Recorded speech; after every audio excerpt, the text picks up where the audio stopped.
Transience is intriguing. It's a new game, a new indie game at that, coming out from Resurgence, a new game company in the industry. And as much shit as I give out to developers, I want to take this opportunity to actually praise a new developer for giving it a go. It's something that not everybody wants to do because it can be very scary to share something that you think is really good that others may absolutely fucking despise. With that being said, I think that it's really good that people go out there and give it a go. The gaming industry is not what it is today if it isn't for people taking risks. Before we get too far into the video, full credit to Big Fry TV for the footage in the background. I believe he's the founder of the studio, so go check him out, link in the description. So now let's go into the things that I like from the devlog of Transience. What do I like from the pre-alpha footage? Well, I want to start with my favorite part of the pre-alpha footage, the atmosphere. The atmosphere of the game looks absolutely fantastic. It's beautiful, it looks great, and for a pre-alpha footage, it's really fucking stunning. I really hope that they're not doing a fucking Gearbox fake demo bullshit that, I mean, shout out Randy Pitchford for, but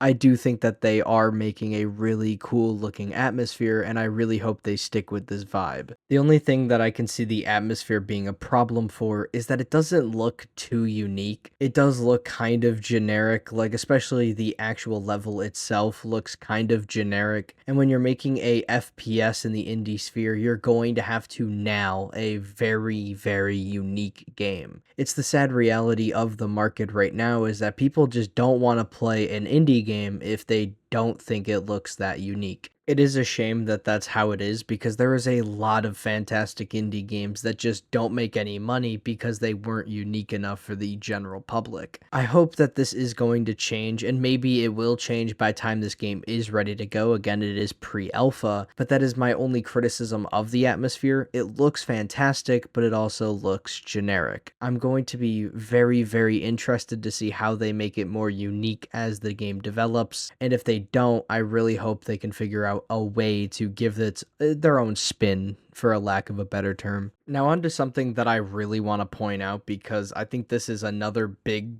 concern I have for this game is the enemies don't look that interesting. Like especially the enemies they show off in this devlog just don't look all that appealing. This one in the background now is sort of like a tuxedo enemy in a nightclub, I think they said, and it looks unique. This one I like a lot. If they lean towards this a lot more, I would like the enemies a whole lot more than I like the ones they showed off initially. But enemies are those things that they can consistently change, as it's probably not being written into the story of why they look the way they look. So they can probably still change it so late into development that it really doesn't matter what they show off now, or it really doesn't matter what they look like now. The only other concern I have for the enemies in this game is the fact that their AI is kind of fucking stupid by the pre-alpha footage that's been shown right now. And obviously that's going to change. As you keep developing the AI, it's going to improve. I'm not criticizing them as they are now. I'm saying that it has to change, and I'm hoping they put that as a priority, is making the AI smart, because especially as an indie FPS, your story's probably not going to rival the best in the industry, so you've really got to nail the gameplay, and the AI has to be the number one part of that, especially in a fucking stealth game like this.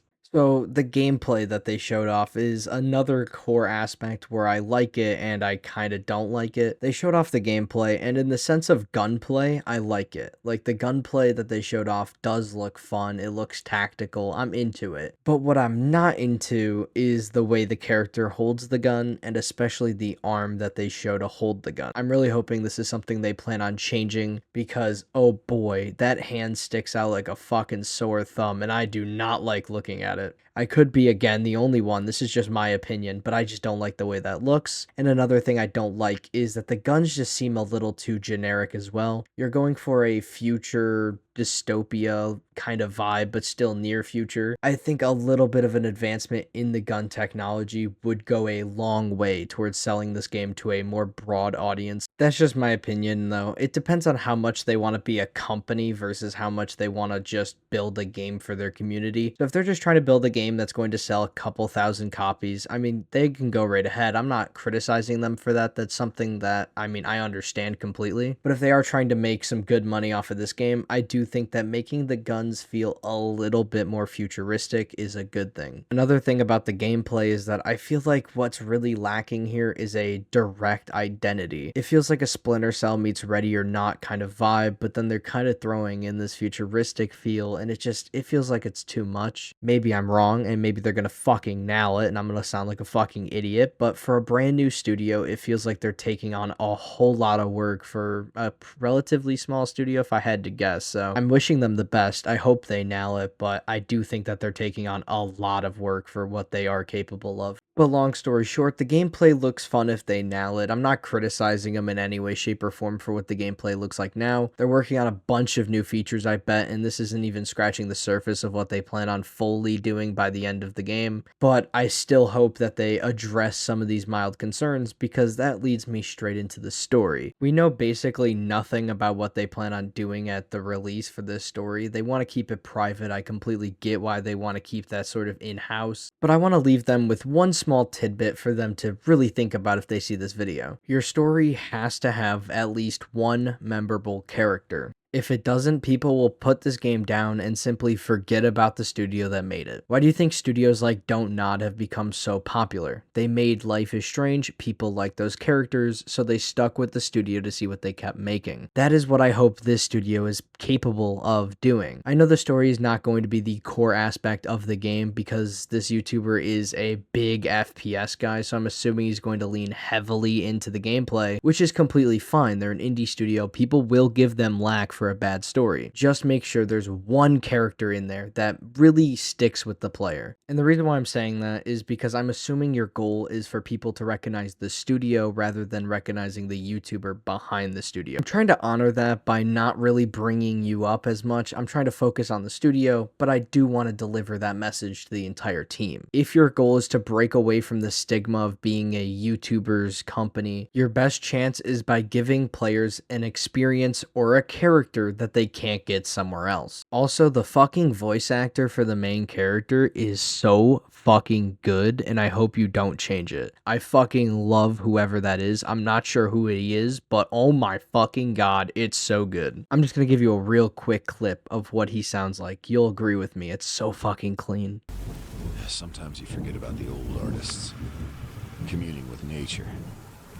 Now it's just a little bridge with a rated stash tucked underneath. Oh my fucking god, it's so fucking good. I don't know why I love that voice so much, but oh my god. Anyway, I'm gonna put my boner away now. The last thing I kind of want to say is that they really need to look at how they're selling this game. I went to their Steam page and I thought I went to the wrong page initially. It looks so bad, and I mean that in the nicest way possible. It looks like fucking shit. Like, their Steam page looks horrendous, and I'm really hoping they plan on changing it at some point. But yeah, the game looks great. The game looks fantastic. The AI needs some improvements here or there, but overall I think they're going in the right direction. The atmosphere is sick. The voice actors are, oh my god, and everything else looks pretty solid. Ultimately, I just hope that they find their own identity a little bit more. It feels like they're kind of clinging to a more realistic style of things when they really should be leaning more towards a unrealistic but realistic, futuristic looking game. That's the best way I can describe it, but yeah, that's kind of my overall opinions of the game. My last thought is simply, if you're trying to sell to your community, keep going down this path. You're doing a fantastic job, and I like what you're building. However, if you want to break away into a more broader audience, I think that mainly you just have to find a more unique identity for your universe. That's just my opinion, though. Do whatever you guys feel is the proper path. At the end of the day, what you feel most passionate about is what you're going to deliver the best product from. So do whatever you're passionate about doing. These are just my thoughts of one person on the internet. I hope you guys enjoyed the video. I know that these style of rants are mostly negative these days, but I want to kind of lean toward the more positive side. If that means I go into the indie sphere and I get less views because the algorithm doesn't like indie games, that's perfectly fine by me. I want to be more positive, but also still being negative towards the AAA industry when they do fucking idiotic things. Once again, all content in the background is from Big Fry TV, so please go support him. He's fantastic. You'll probably enjoy him if you like my videos, as he does similar style stuff. He just focuses more on indie games while I've been focusing more on AAA things.